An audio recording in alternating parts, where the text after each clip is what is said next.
السلام عليكم ورحمة الله وبركاته. أنا أرحب بكم جميعا ترحيبا حارا في هذه القناة المفيدة وأتمنى كلكم بخير تماما والحمد لله رب العالمين. আজকে আমরা আলোচনা করব ইসমুদ্দরফি এই টপিকের ওপরে, যেটি আল আসমা আল মুশতাক্কা এর মধ্যে অন্তর্ভুক্ত। তার আগে যদি আপনি চ্যানেলে নতুন হয়ে থাকেন তাহলে অবশ্যই চ্যানেলটি সাবস্ক্রাইব করে রাখবেন এবং পাশের বেল আইকনটি প্রেস করে রাখবেন যাতে নতুন ভিডিওর আপডেট সঙ্গে সঙ্গে আপনার নিকট পৌঁছে যায়। আর টেলিগ্রাম চ্যানেলে জয়েন হতে চাইলে ডিসক্রিপশন বক্সে লিঙ্ক প্রদান করা হয়েছে, সেখান থেকে অনায়াসেই টেলিগ্রাম চ্যানেলে জয়েন হতে পারবেন। আর আমি এমএসসির ওপর একটি পিডিএফ তৈরি করেছিলাম যেটি 368 পেজের হয়েছে। তো এটি বিশেষ করে 9, 10 এবং আপার প্রাইমারি এর অ্যারাবিক সিলেবাসের ওপর ভিত্তি করে এই পিডিএফটি তৈরি করা হয়েছে। তো এই পিডিএফের মধ্যে যা যা আপনারা পাবেন সেগুলো একটু দেখে নেওয়া যাক। এটি হচ্ছে কন্টেন্টস, যে আরবিক প্রোজ অর্থাৎ আরবি গদ্যের ওপরে এটি সম্পূর্ণ এমসিকিউ টাইপ মানে পিডিএফ। এখানে আরবিক প্রোজ অর্থাৎ আরবি গদ্য এর ওপর এমসিকিউ টাইপ কোশ্চেন পাবেন, আরবিক পোয়েট্রির ওপর আরবি কবিতার ওপর এমসিকিউ পাবেন, হিস্ট্রি অফ আরবিক লিটারেচার আরবি সাহিত্যের ইতিহাসের ওপর পাবেন, যেগুলো 9, 10 অ্যান্ড আপার প্রাইমারি আরবিক সিলেবাসে রয়েছে। তাফসির আল কোরআনের ওপরে পাবেন, হাদিসের ওপরে পাবেন, রাইটাস খালিফাত খোলাফায়ে রাশিদিনের ওপরে পাবেন, ইন্ডিয়ান প্রমিনেন্ট মুসলিম পার্সোনালিটিস অর্থাৎ ভারতীয় যে বিখ্যাত মুসলিম ব্যক্তিত্ববর্গগণ রয়েছেন তাদের ব্যাপারে পাবেন, রেটোরিক অ্যান্ড প্রসোডি ইলমুল বালাগা ইলমুল আরুজ এর ওপরে এমসিকিউ টাইপ কোশ্চেন পাবেন, আল ফিক এবং ফিকের ওপরে পাবেন। তো এই পিডিএফটি যেভাবে পাবেন একটু বলা যাক যে এই পিডিএফটি পেতে গেলে আমাকে এই নাম্বারে SMS অথবা ফোন করতে পারেন, যে নাম্বারটা হচ্ছে 62 96 68 28 95। আমি আরেকবার রিপিট করে দিচ্ছি 6296682895, 62 96 68 28 95 এই নাম্বারে যোগাযোগ করতে পারেন। এবার আমরা আমাদের যে মূল আলোচনায় ফিরে আসি। তো আজকের যে আলোচনা সেটি হচ্ছে ইসমুদ্দরফি। এটার বাংলা যে অর্থ হচ্ছে, এটির বাংলা অর্থ হচ্ছে অধিকরণ, কারক, বিশেষ্য।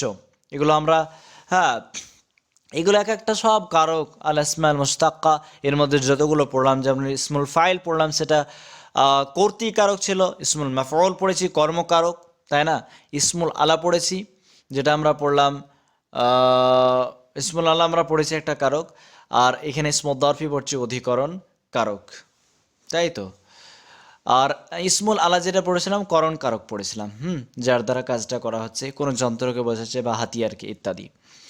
তো জার্ফ মানে হচ্ছে জার্ফ, এটা মানে হচ্ছে অধিকরণ, মানে সেটা ক্রিয়ার যে স্থান বা অধিকরণ কালকে মানে বোঝায়, এক কথায় যে ক্রিয়ার স্থান বা অধিকরণ কাল এবং ভাবকে আরবি ভাষায় জার্ফ বলে। ইয়া দুই প্রকার হতে পারে, যেমন জার্ফ জামান, কাল ও ভাব বিষয়ক ইসিম। কাল, জামান মানে কি কাল, তাই না? সময়, সময়কে বোঝায় সময়, সময় ও ভাব বিষয়ক যে ইসিম। আর দর্ফ মাকান মানে ক্রিয়ার স্থান বা আধার বিষয়ক ইসিম। অধিকরণ মানে আধার, এক কথায় স্থান, আধার মানে স্থান। তো ক্রিয়ার স্থান বা আধার বিষয়ক ইসিম আমি এর আগে বলেছিলাম যে মাফউলে ফিহি এর ভিডিওতে, যে সেখানে যে মানে মাফউলে ফিহি যেটা হয়ে থাকে সেটা জার্ফ, ওর মধ্যে জার্ফ চলে আসে, মানে জার্ফে সেটা জামানো হতে পারে, জার্ফে মাকানো হতে পারে। যেমন ফি রয়েছে, ফিটা কিন্তু কিসের মধ্যে পড়ে যাবে, ফিটা যেমন বলে দেওয়া হলো যে খালফ যদি বলা হয়, তো খালফ এটা হচ্ছে জার্ফে মাকান হয়ে যাবে, মাকানকে বোঝাবে। আর যদি জামানকে বোঝানোর অর্থে ফি এ চলে আসবে, মানে ফি ফি মানে সময়কে ইন্ডিকেট করবে, যেটা মাফুলে ফিহি হয়। এক কথায় ফিহির মধ্যে জামান এবং মাকান দুটোই চলে আসে, জামান এবং মাকান দুটোই চলে আসে। তো এই যে জার্ফ সম্পর্কে আমরা আজকে পড়তে আরম্ভ করেছি, তো আশা করছি বোঝা গেল মাফুলে ফিহি ওটার মধ্যে জার্ফ পাওয়া যায়, যেমন জামানও হতে পারে, মাকানও হতে পারে, তো ফিটাও মাকানের অর্থেও বোঝায়, মাকানের অর্থেই বোঝায়। তো এখানে যেমন উদাহরণ দেওয়া হয়েছে যে মজলিসুন মানে বসার স্থান। এর আগে আমরা পড়েছিলাম ইসমুল আলাতে মিমে কাসরা ছিল, তাই না? যদি মিজলাসুন মানে বসার যন্ত্র, তখন এটার অর্থ হয়ে যাবে মিজলাসুন। লামে যাবার যাবার যদি দিই, হ্যাঁ, মানে আইন কালমাতে যাবার দিতে হবে। কিন্তু এখানে লক্ষ্য করার বিষয় হচ্ছে যে ইসমুল আলা এবং ইসমু দারফের মধ্যে কি কি মানে পার্থক্য এখানে লক্ষ্য করতে হবে। কিন্তু কি কি পার্থক্য হচ্ছে, এক, এখানে মিমে যাবার দিয়ে মিম আসছে প্রথমে, যে মানে আলামতে মোদারে যেটা যেটা সেটাকে হজফ করে তার স্থানে মিমে যাবার নিয়ে আসা হচ্ছে। মিমে কি নিয়ে আসা হচ্ছে, মানে ইসমু দারফের ক্ষেত্রে মিমে যাবার, কিন্তু ইসমুল আলার ক্ষেত্রে আমরা দেখেছিলাম মিমে কাসরা। এই দুটো পার্থক্য মনে রাখতে হবে। মিমে যাবার হলে জারফ হবে, মিমে কাসরা হলে ইসমুল আলা।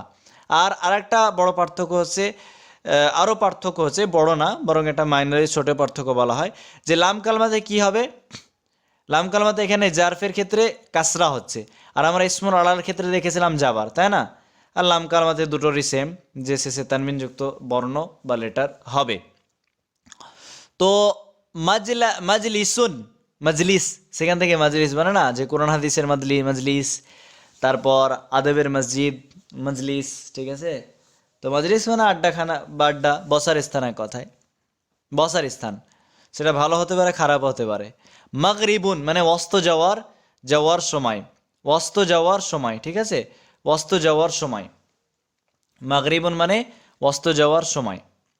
গঠন প্রণালী, এখানে আমরা আইনে কাসরা দেখতে পাচ্ছি, আইনে কাসরা দেখতে পাচ্ছি, কিন্তু কিছু কিছু ক্ষেত্রে আমরা দেখব যে আইনে যাবার দিয়েও আসছে। আইনে যাবার দিয়েও কিন্তু আসে, মানে ইসমু দারফ, যেগুলো কিছু ইসিম রয়েছে, যে ইসিমগুলো আমি চেষ্টা করব, আমার খাতায় লেখা রয়েছে, তো ওটা আমি বের করে অন্য একটা ভিডিওতে আমি বলে দেবো, যে ইসমু দারফ যেগুলো যাবার দিয়েও আসে, মানে আইন কালমাতে যাবার দিয়েও আসে। তো এখানে গঠন প্রণালী অর্থাৎ কিভাবে একে গঠন করতে হয়, এক, আরবি ব্যাকরণের যে ইলমুসার বা শব্দ রূপান্তর প্রক্রিয়ায় উক্ত বিষয়ের এমন একটি গঠনগত পদ্ধতি রয়েছে যা নিম্নরূপ: ইসমুদ্দারফ অর্থাৎ কাল ও স্থান বিষয়ক, কাল ও স্থান বিষয়ক ইসিম গঠন করতে হলে তা ফেল মুদারে হতে গঠন করতে হবে। কিসের মধ্যে গঠন করতে হবে, ঠিক আছে? তো এখানে কাল ও স্থান বিষয়ক ইসিম গঠন করতে হলে তা ফেল মুদারে হতে গঠন করতে হবে। কি হতে? ফেল মুদারে হতে এটাকে গঠন করতে হবে। এটা মারুফ না মাজুল এখানে বলা হয়নি, ঠিক আছে? আর একটা বিষয়, যেটা আমি ফি বললাম না, যে মাফুলে ফিহি ফি, তো ফিটা ওই জামানের জন্য আছে, মানে কাল, ঠিক আছে? সেটা ফিল্লাইলাতি রাত্রে, রাত্রে একটা সময়, ফি সাবাহি, হ্যাঁ, সকাল। তো মাফুল হিসাবে তখন আমরা মাফুলের ওই ভিডিওতে আমরা দেখেছি মাফুলে ফিহির সেটা জামানের অর্থে ইউজ হচ্ছে। তো এটা দুটোর এর মধ্যে জামান পাওয়া যাচ্ছে, জামানে মানে মানে দুটো কাল পাওয়া যাচ্ছে, একটা মানে স্থান অথবা কাল হতে পারে বা সময়। তো ফেল মুদারা হতে এটা গঠন করা হচ্ছে, এটাকে গঠন করা হচ্ছে। ফেল মুদারের যে প্রতীকে মানে আলামতে মুদারে কে আগে হজব করতে হবে, আগে নিয়ম অনুযায়ী। ফা কালমার প্রথমে একটি জবর বিশিষ্ট মিম আনতে হবে, তো তার স্থানে জবর বিশিষ্ট একটা মিম আনতে হবে, মানে মাফতু মিম, আল মিম আল মাফতু হা, অথবা আল মাফতু মিম মানে লেটার। শুধু যদি মিম বলে, এটা মুদাক্কার মানুষ দুটোই ইউজ করা হয়, যেটা আমরা ওই জিন্সের ভিডিওতে আমরা আলোচনা করেছি, আমরা জিন্সের ওই টপিকে আলোচনা করেছি। মানে মাফতুহন যোগ করতে হবে। তো কালমার প্রথমে একটি জবর বিশিষ্ট মিম হয়ে গেল। আর এবং আইন কালমাতে মাদমুম হলে তাকে ফাতাহ প্রদান করতে হবে। যদি মাজমুম হয়, এখানে একটা বিষয় লক্ষ্য করতে হবে, যে যদি আইন কালমাতে মাদমুম থাকে, এখানে কি রয়েছে মাফতুহ, আসলে মাফতুহের যে আসল মাদ্দা হচ্ছে ফা, লেখা হচ্ছে না, আচ্ছা আমি লিখে দিয়েছি, তো ফা তা হা, ঠিক আছে? এটা ফা, এটা হচ্ছে তা, আর হা, আসলে লেখা হচ্ছে না। আচ্ছা, আরেকবার আমি চেষ্টা করি লেখার। তো আসল মাদ্দা হচ্ছে ফা তা হা, এবার হয়েছে মোটামুটি ফা তা হা আসল মাদ্দা। তো তাটা হচ্ছে আইন কালমা। তো এখানে বলা হচ্ছে যদি আইন কালমা যদি মাজমুম হয়, আইন কালমাতে এখানে মাজমুম রয়েছে, তাই না? আসলে আইন কালমা মাজমুম হলে তাকে ফাতাহ প্রদান করতে হবে। তাহলে কি হবে? ফাতাহ প্রদান করতে হবে। মাফতুহুন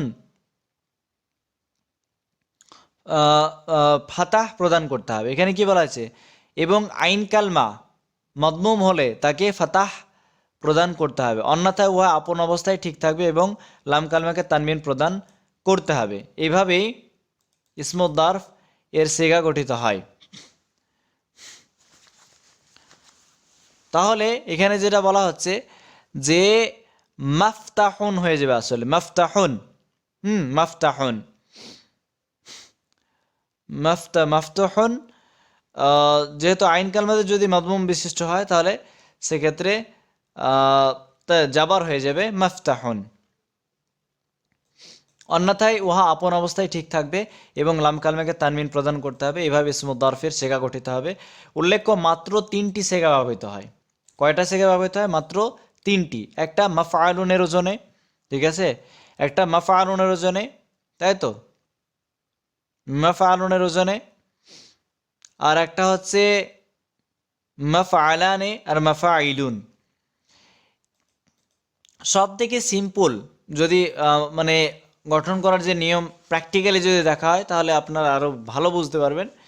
এখানে যেমন বলা হয়েছে যে আইন কালমাতে যদি মাজমুম হলে তাকে ফাতাহ প্রদান করতে হবে।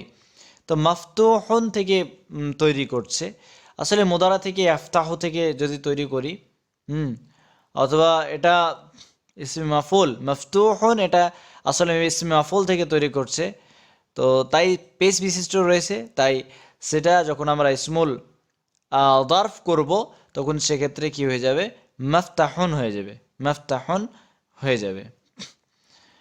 আর এটা আসলে মাফতুহুন থেকে হচ্ছে না, বরং আসলে ইয়াফতাহ থেকে হচ্ছে। হ্যাঁ, ইয়াফতাহ থেকে, মুদারে থেকে হচ্ছে।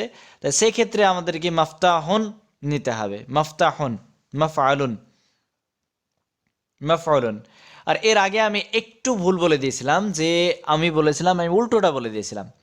সাধারণত যে নিয়মটা হচ্ছে ওই আইন কালমাতে জবর বিশিষ্ট হবে। এখানে জবর বিশিষ্ট ইসমুল আলার মতোই জবর বিশিষ্ট হবে। তবে কিছু কিছু ক্ষেত্রে আমরা দেখব যে কাসরাযুক্ত আসছে, মানে কাসরা দিয়েও কিন্তু আসছে। কি দিয়ে? কাসরা দিয়েও আসছে, যেমন মসজিদুন, তাই না? তবে যে বেসিক নিয়ম, এটা মনে রাখতে হবে যে বেসিক যেটা নিয়ম সেটা হচ্ছে ফাতহা দিয়ে, জাবার দিয়ে। যেমন এখানে আমরা দেখতে পাচ্ছি মাফআলুন, এটা যে বেসিক নিয়ম হচ্ছে ফাতহা দিয়ে হবে। কিন্তু আমরা কিছু কিছু ভার্ব, মানে কিছু কিছু এরকম ইসিম দেখতে পারবো ইসমুদ্দারফ, যেগুলো কাসরা বিশিষ্ট, মানে কাসরা দিয়েও আসে, যেগুলো আমরা কিন্তু দেখতে পাবো। যেমন, তো আশা করছি বোঝা গেল মাফআলুন কিভাবে তৈরি হলো। যদি আমরা ইয়াফআলু থেকে তৈরি করি, আর একবার দেখে নেওয়া যাক। ইয়াফআলু, এটা ইয়াফা, তো ইয়াটাকে আগে হজফ করে দিতে হবে। এর স্থানে একটা মিমে জাবার বিশিষ্ট একটা মিম আনতে হবে, তাই না? এটা জাবার, এটা মিম জাবার বিশিষ্ট মাফ, এটা হচ্ছে সাকিন দিয়ে দিলাম, সাকিন গোল করে, তারপর এটা গোল করে সাকিন দিয়ে দিলাম, গোল করে সাকিন। আর আইন কালমাতে জাবার বিশিষ্ট হবে মাফআলুন, আর এটা হচ্ছে তানবিন, ঠিক আছে, মাফআলুন। তাহলে কি হয়ে গেল? ইসমুল আলা হয়ে গেল। এটা হচ্ছে এক বচন, এটা কি না, তো এক বচন। হ্যাঁ, এটা হচ্ছে এক বচন, এটা আমাদেরকে মাথায় রাখতে হবে।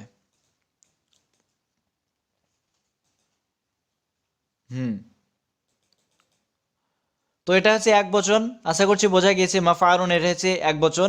এটার অর্থ হচ্ছে কার্যের, মানে কার্যের একটি স্থান, কার্যের একটি স্থান মানে কাজ করার জায়গা। মাফআলুন মানে কাজ করার জায়গাকে বোঝাবে। এখানে জায়গা, আর ইসমুল আলাতে যন্ত্র, আলা মানে যন্ত্র, জারফ মানে হচ্ছে জায়গা অথবা কাল, বা কাল বা আধার।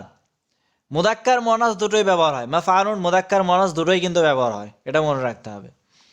মাফআলানি, কার্যের দুটি স্থান বা কাল বা আধার, এক বচন, এটাও এক বচন, মানে মুদাক্কার মুয়ান্নাস দুটোই ইউজ হয়।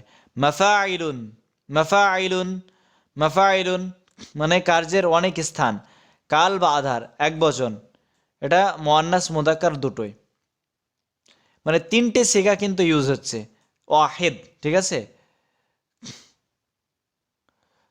এখানে এখানে ভুল দেওয়া রয়েছে, আমি লক্ষ্য করিনি।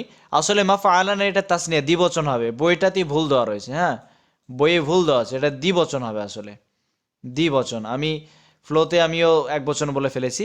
আর মাফাইলুন এটা হচ্ছে মানে এটা হচ্ছে বহুবচন, ঠিক আছে? এটা হচ্ছে বহুবচন, একবচন, দ্বিবচন, বহুবচন, এইমাত্র তিনটে সেগা। মাফাইলুন। আর মাফালানি কেন আমরা দ্বিবচন বুঝতে পারছি? কারণ আলিফ এবং নুনে কাসরা যুক্ত, মানে যুক্ত হয়েছে বা অ্যাড হয়েছে, হ্যাঁ, দিয়ে তাসনিয়া করে দিয়েছে, দিয়ে এভাবে কি হয়েছে, মানে তাসনিয়া হয়ে গেছে, আর মাফাইলুন এটা জমা হয়েছে। তো এটা হচ্ছে জমা। তো এই যে তিনটে যে সেগা, এই তিনটে সেগা মনে রাখবেন। হয়তো দিয়ে দিল যে মাফাইলুন, এটা ইসমুল আলা না ইসমুল দরফ না ইসমুল ফাইল না কি? তো মিমে যেহেতু ফাতা যুক্ত মিম রয়েছে, তার মানে এটা হচ্ছে ইসমুল দরফ। ইসমুল দরফ আর ইসমুল আলা এর মধ্যে সব থেকে বড় পার্থক্য হচ্ছে মিমে কাসরা যদি হয় তাহলে ইসমুল আলা, মিমে ফাতহা যদি হয়, জাবার বিশিষ্ট মিম হলে ইসমুল দরফ। চোখ বুঝে ইসমুল দরফ করে দেবেন, তো এতে কোনো সন্দেহ নেই। তো ইসমুল আলা অর্থাৎ ইসমুল দরফ সম্পর্কে আমাদের যে আলোচনা হলো সংক্ষেপে, তো আমরা এখানে একটা দুটো ভার্ব দেখলাম যেগুলো আমরা দেখছি যে আইন কালমাতে কাসরা দিয়ে আসছে। সাধারণত আসে আইন কালমাতে জাবার বিশিষ্ট আইন কালমা হয়, কিন্তু কখনো কখনো কাসরা দিয়ে আসে, যেমন মাজলিসুন, মাগরিবুন, ঠিক আছে?